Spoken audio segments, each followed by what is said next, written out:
Good day, everyone. This is Sir JM. Today, let us discuss multiplication of radicals with the same index. Okay, let's have example number one.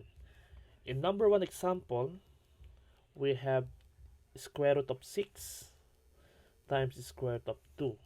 But before we proceed, okay, let us identify the index of our given.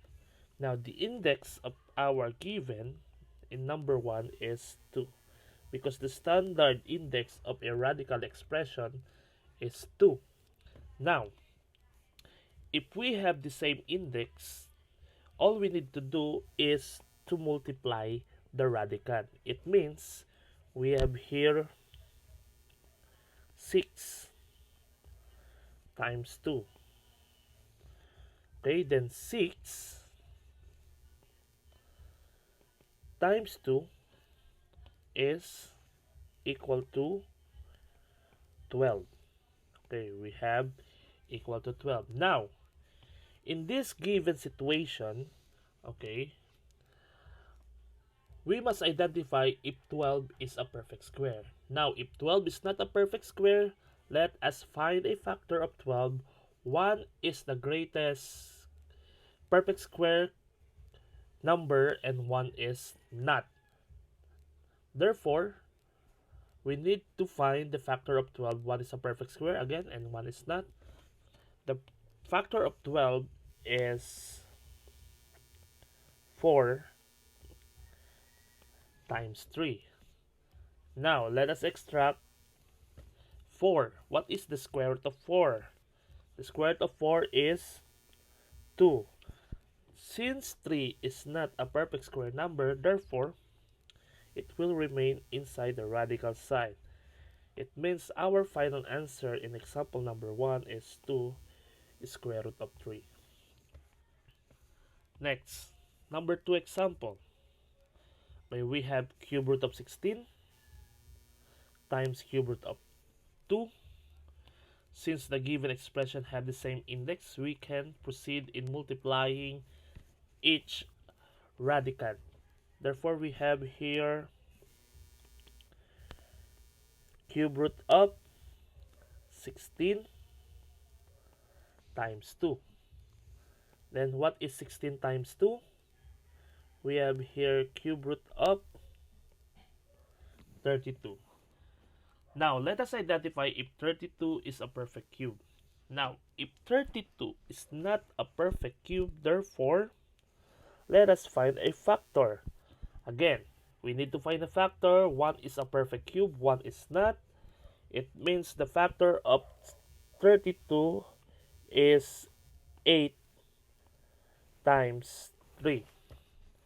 Since 8 is a perfect cube, therefore let us extract. Cube root of 8 is 2.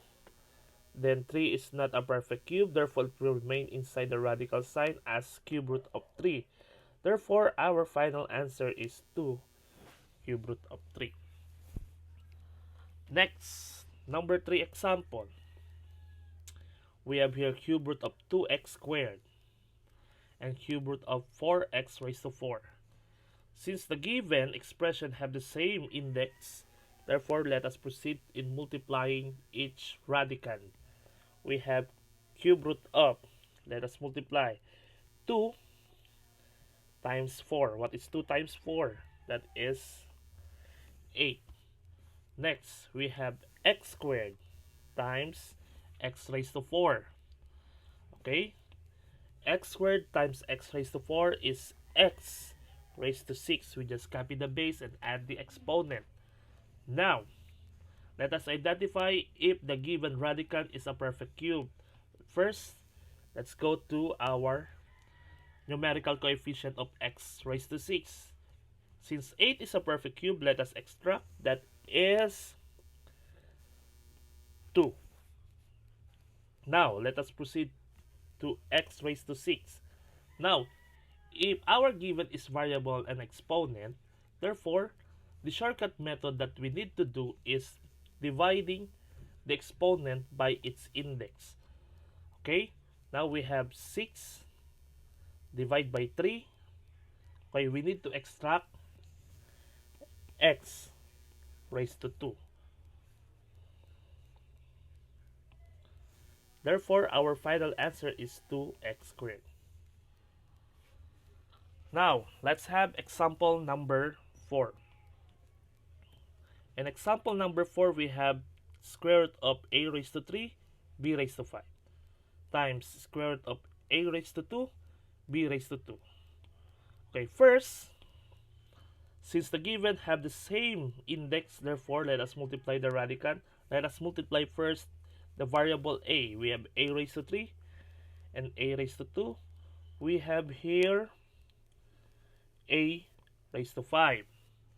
Next, we have b raised to 5 and b raised to 2. Okay, multiply b raised to 5 times b raised to 2. We have b raised to 7. Since our given radical are all variable, okay, let us proceed to our shortcut method.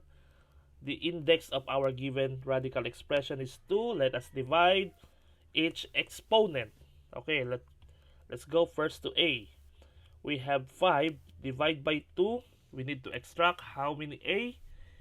5 divided by 2 is, yes, very good. We have here 2.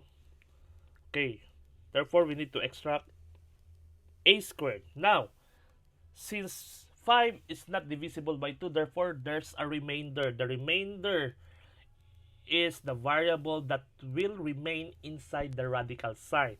It means we have remainder 1, or we have remainder 1 rather. Therefore, we need to stay 1a in our radical as a radicand. Next, let's go to b. We have 7 divided by 2, okay, is 3. We have b. We need to extract b raised to 3. Now, again, there's a remainder, okay, on that given situation. Therefore, what is the remainder? Yes, that is 1. Therefore, we need to put b, okay, inside the radical sign. We have our remainder in a is 1. Therefore, we have 1a. And b is also 1. We have b. Therefore, our final answer in this given is a raised to 2, b raised to 3 square root of ab. Okay, that's all for now, guys. Thank you for listening.